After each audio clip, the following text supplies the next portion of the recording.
ఇప్పుడు మనతో పాటు మాజీ ఎమ్మెల్యే మృత్యుంజయలు గారు TPCC spokes person, senior spokes person మనతో పాటు ఉన్నారు. వారిని అడిగి కొన్ని విషయాలు తెలుసుకున్నాం. సార్ చెప్పండి, కాంగ్రెస్ పార్టీకి సంబంధించి బీజేపీ కాంగ్రెస్ ఫెవికాల్ బంధం నిన్న బయటపడది అని కేటీఆర్ చెప్తున్నారు. కోదండరాము ఎమ్మెల్సీని యాక్సెప్ట్ చేసిన దాంట్లో ఎట్లా ఉంది బీజేపీ కాంగ్రెస్ బంధం? పోయినసారి కరీంనగర్ ఎంపీ ఎన్నికల్లో కూడా మీరు సహకరించారట బీజేపీ. ఆయనకు ఎలక్షన్లు ఓడిపోయిన తర్వాత మతి భ్రమించింది.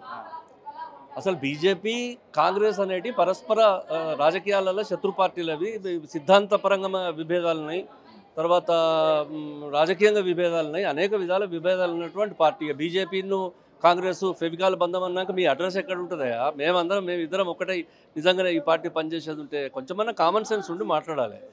అసలు మీ అడ్రస్ పోతుంది అనేటువంటి బాధ తప్ప మా బంధం గురించి నీకెందుక? మేము we are fighting ideologically with the Bharatiya Janata Party since its incarnation of the party. ఈ పార్టీ మొదలు కాకముందు నుంచి గాంధీ మహాత్ముడు, పండిత్ జవహర్లాల్ నెహ్రూ ఉన్నప్పటి నుంచి, సుభాష్ చంద్రబోస్ ఉన్నప్పటి నుంచి ఒక సిద్ధాంతపరంగా ఒక లౌకిక రాజ్యం ఈ దేశంలో ఉండాలనే దాని కొరకు పోరాటం చేస్తున్నటువంటి పార్టీ. నీకు మౌలికమైన సిద్ధాంతాలు తెలివై, నీకేం తెలివై? బీజేపీ తర్వాత కాంగ్రెస్ పొత్తు అని అంటే అసలు దమాకు ఉన్నదా లేదా అనేది నాకు ఆలోచన. తర్వాత ఏదో అన్ని పిచ్చి పిచ్చి మాటలు, అక్కర్లేని ముచ్చట్లు తప్ప ఇది మైండ్ ఏమైనా కొంచెం డీసెంట్రలైజ్ అయిందేమో అని అనుమానం వస్తుంది పవర్ పోయిన తర్వాత. ఎందుకంటే వాళ్ళు ఊహించలే ఈ రాజ్యానికి నిజాం తర్వాత మేమే మళ్ళీ నైజాంలము, మా నాయన మొన్నటిదాకా ఉన్నాడు, ఇప్పుడు ఆయనను గుంజేసి నేనైతా అని చెప్పి పాపం వాళ్ళు ఆయన భావించాడు. అది ఇప్పుడు మునిగిపోయింది. అది ఆ భ్రమ, ఆ కళ చెదిరిపోయింది. ఆ తర్వాత వాళ్ళ కొంచెం డీసెంట్రలైజేషన్ అయింది దిమాక్ అనేది నా ఆలోచన. నిన్న కేసీఆర్ గారు ఫామ్ హౌస్లో టీఆర్ఎస్ పార్టీ ఎంపీలతో మీటింగ్ పెట్టారు. పార్లమెంట్ సమావేశాలు అనుసరించాల్సిన వ్యూహం పైన ప్రధానంగా బీఆర్ఎస్ఏ ప్రజల గొంతుక, తెలంగాణ గొంతుక, వేరే పార్టీలు కొట్లాడో మనమే కొట్లాడాలన్నారు. పాపం ఆయన ఇంకా ఏదో వీళ్ళందరినీ ఇంకా ఉత్తేజపరచాలనే ప్రయత్నం చేస్తున్నాడు. ఆల్రెడీ దీనికి చావు దెబ్బ తగిలింది. మొన్నటి ఎన్నికలల్లో అధికారానికి రాకపోవడం మాత్రమే కాదు, అనేకమైనటువంటి ఇంపార్టెంట్ స్థానాల లోపల కూడా వాళ్ళు గెలవలేకపోయారు. ఇవాళ పవర్ నుంచి ప్రజలు తీసి అవసరం పారేశారు. దానికి కారణం ఏంది? వాళ్ళు చేసినటువంటి దుర్మార్గమైనటువంటి పనులే దానికి కారణం. తర్వాత చేసినవి చెప్పకపోవడే దానికి కారణం. ఇప్పుడు మళ్ళీ ఏం చెప్పుకొని వస్తారు మీరు పార్లమెంటులో? మీకు ఉన్న ఎజెండా ఏంది అసలు? నువ్వు భారతీయ రాష్ట్ర సమితి అని ఒకటి పెట్టుకున్నావు. అసలు భారతీయ రాష్ట్ర సమితి అంటే కాళ్ళు కడపలు దాటేటట్టు లేవు, కానీ మాటలు కోళ్ళు దాటితే కోటలు దాటితే అన్నట్టు. అసలు నువ్వు బయట కూర్చుంటే వచ్చే పరిస్థితి లేదు. ఇక నేను వస్తా, నేను పోతాను. నువ్వు వస్తే ఏమవుతుంది, పోతే ఏమవుతుంది? నువ్వు ఉంటే ఏమైంది? ఇవాళ కూడా నువ్వు ఏమైంది? నువ్వు ఒక చచ్చుపడినటువంటి పార్టీ అది. మనిషి పాప వ్యక్తిగతంగా నేను ఆయనను విమర్శించగాని మనిషి చచ్చుపడ్డాడు, తర్వాత పార్టీ కూడా చచ్చుపడ్డది. అలా ఏమున్నది? ఇవాళ భారతీయ జనతా పార్టీ వర్సెస్ కాంగ్రెస్ పార్టీ మధ్యనే పోటీ ఉంటుంది. మీ అడ్రస్ ఎవరు అడుగుతాడు? అసలు మీ ఎజెండా ఏంది? మీరు చేసింది ఏంది? మీరు చెప్పుకునేది ఏమున్నది? ఏమి లేదు మీ దగ్గర. ఇవాళ మీకు అసలు there is no agenda at all to go into parliament elections. కాబట్టి అది ఏదో మనమే ప్రజల తరఫున ఉంటారు. ప్రజలు మీ తరఫున లేరు కేసీఆర్. అది ఆ విషయం కేసీఆర్కి తెలుసు. తెలివందల్లా ఇంకా వాళ్ళ ఈ బిల్లా రంగాలు అని మా ముఖ్యమంత్రి గారు చెప్తున్నారు కదా, నిజంగానే ఆ బిల్లా రంగాలకు కొంచెం అర్థమవుతలేదు. ఎవరు నోరు తెరుస్తలేడు, అందరికి అర్థమైపోయింది లో లెవెల్లో. వాళ్ళ దీన్ని ఇంకేదో మేకపోతు గాంభీర్యం, మేము ఇంకా అది చేస్తాం ఇది చేస్తామని చెప్పి పిచ్చి ప్రేలాపనలు. అసలు you are not at all a party to contest in the parliament elections. మీరు ఎట్లా, మీ అర్హత ఏంది? మీ ఎజెండా ఏంది? ఏం చెప్పుకుంటారు? ఏం అగ్గిదలో పెట్టింది రాష్ట్రాన్ని నాశనం? పులి బయటకు వస్తే మీరు తట్టుకోలేరా? ఇప్పుడు ఈ పులి అంతకుముందు కూడా ఉండే కదా మొన్నటిదాకా. ఇప్పుడు పులులు అరణ్యాలలో తిరగాలి, అడవులలో. మా రేవంత్ రెడ్డి గారు చాలా చక్కగా చెప్పారు. మనం జంతువుల భాష మాట్లాడుకున్నాడు, జంతువుల సంస్కారం కాదు. నేనేమంటున్నా అంటే, అంతకుముందు ఆయన ఏం చెప్పిండు? నేను కాపలా కుక్క వలె ఉంటా తెలంగాణకు. ఆయన కుక్క వలె ఉంటా అంటే ఈయన పులి అంటే కుక్కనే, కాపలా కుక్కనే, దొంగ కుక్క గడ్డి కూడా తింటే. ఇవాళ దాన్ని అసలు కుక్కకు కూడా పనికిరాని మనిషి ఆయన. నేను కాపలా కుక్క వలె ఉంటా అంటే నువ్వు కుక్క పాత్రకు కూడా అక్కడికి రావు, నువ్వు విశ్వాసవంతునివి కావని ప్రజలు తీసి నేను అవతల వారేసారు. ఇంకా పులి అంటే నీ ఎక్కడ పులి? ఇది పులి ఇవాళ ఒకవేళ నిజంగా పులి జనారణ్యానికి వస్తే పట్టి బంధించడం తప్ప వేరే మార్గం ఉండదు. ఆయనను పులి అని మేము ఒప్పుకోవడానికి సిద్ధంగా లేము. వాళ్ళు అనుకుంటే ఇక పులి అయితే కావచ్చు, కానీ ఇది ఎవ్వడు కూడా పులి కాదు, మన్ను కాదు. ఇది పులి చారలు పెట్టుకున్నటువంటి నక్క కూడా కాదు. అది దాన్ని ఏమనాలో అర్థం కాదు. బీఆర్ఎస్ పార్టీ ఓడిపోయి కాంగ్రెస్ పార్టీ అధికారంలోకి వచ్చి దాదాపు 45 రోజులు దాటుతుంది. ఇంకా మీరు బీఆర్ఎస్ పార్టీ నాయకులను తిట్టుకుంటూ, గత ప్రభుత్వాన్ని తిట్టుకుంటూనే పబ్బం గడుపుతున్నారు అనేది విమర్శ.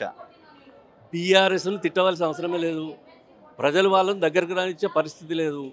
ఏదో వాళ్ళు మాట్లాడుతున్నారు, బిల్లా రంగాలు ఇద్దరు కనుక ఆ బిల్లా రంగాలు మాట్లాడినటువంటి దాన్ని కౌంటర్ చేసే క్రమం లోపల అప్పుడప్పుడు జనానికి వాస్తవాలు చెప్పడానికి మాత్రమే మాట్లాడుతున్నాం, కానీ అసలు వాళ్ళ ప్రశస్తి లేదు, వాళ్ళ ప్రశంస లేదు, వాళ్ళను విమర్శ లేదు, దాని గురించి మాట్లాడవలసిన అవసరం లేదు. జనంలో మీరు ఏం ముఖం పెట్టుకొని పోతారు? రేపు పొద్దునట్టు మీకు పార్లమెంట్కి పోతే తెలుస్తుంది.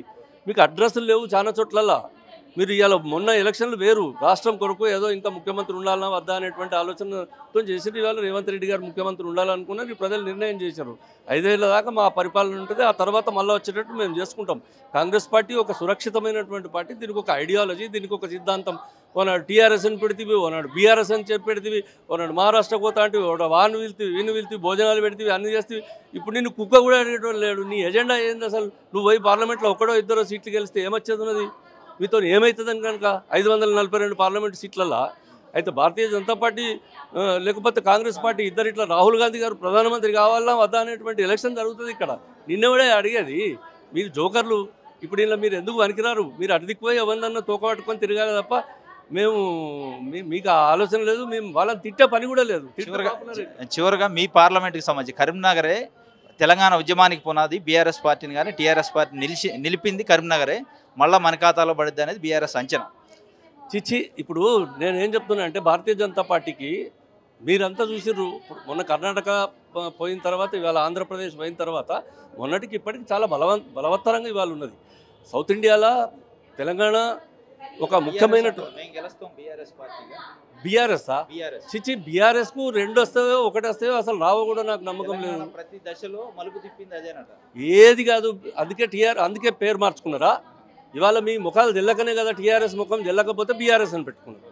భారతీయ రాష్ట్ర సమితి అంటే ఎక్కడ? నువ్వు పంజాబ్లో ఎక్కడా, నువ్వు తమిళనాడులో ఎక్కడా, నువ్వు కేరళలో ఎక్కడా, మహారాష్ట్రలో ఎక్కడా, నువ్వు జమ్మూ కాశ్మీర్ ఎక్కడ? ఆసేతు సీతాచలం భారత రాష్ట్ర సమితి అని పేరు పెట్టుకుంటే తెలంగాణ ఎక్కడ లేవు, ఎవ్వరు లేవు, అందరు వీళ్ళ చుట్టాలే.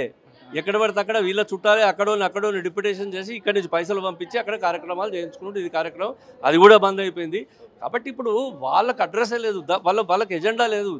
ఒకరో ఇద్దరు ముగ్గురు నలుగురు ఎంపీలు గెలిచి మీరు ఏం చేస్తారా పార్లమెంట్లో? మీకు ఎందుకు ఆ ఓట్లు రావాలి? ఇప్పుడు ఇక్కడ రాహుల్ గాంధీని ప్రధానమంత్రి చేసేటువంటి ఒక ఏకైక ఎజెండాతో భారతదేశం అంతా కూడా కలిసి నడుస్తూ ఉన్నది. ఇవాళ ఆయన కూడా మొన్నటి పాదయాత్ర చేసిన తర్వాత బ్రహ్మాండమైన రిజల్ట్స్ వచ్చినాయి. కర్ణాటకలో ఇవాళ ప్రభుత్వం వచ్చింది. తర్వాత ఇవాళ మేము ఇప్పుడు జరిగేటువంటి పాదయాత్ర కూడా ఒక చరిత్రాత్మకమైనటువంటి పాదయాత్ర. దేశంను ఒక కుదిపి ఈ దేశం ఏ విధంగా ఉండాలని ఆనాడు మహాత్మా గాంధీ, ఆనాడు సర్దార్ వల్లభాయ్ పటేల్, ఆనాడు సుభాష్ చంద్రబోస్ కోరుకున్నారో ఆ దిశ లోపల ఈ పార్టీని నడిపించడానికి ప్రయత్నం చేస్తున్నటువంటి నాయకుడు రాహుల్ గాంధీ. ఇవాళ ఆయన నాయకత్వంలోనే ఈ పార్టీ నడుస్తుంది. తప్పకుండా ఇదే పార్టీకి ఈ ప్రజలు పట్టం కడతారని చెప్పి నేను చెప్తా ఉన్నా. గిరిమినారి ఇవన్నీ కథలు. మీకు ఇక్కడ ఒక జాల వస్తుంది, ఒక జాల పోతుంది. ఏదో ఒక వ్యక్తిగతంగా ఎవరికన్నా కొన్ని 10 ఓట్లు ఎక్కువ వస్తుండొచ్చు, 10 ఓట్లు తక్కువ వస్తుండొచ్చు, కానీ భారతీయ జనతా పార్టీ సీటు అని చెప్పుకునే సీటు ఈ తెలంగాణలో ఏ ఒక్కటి లేదు.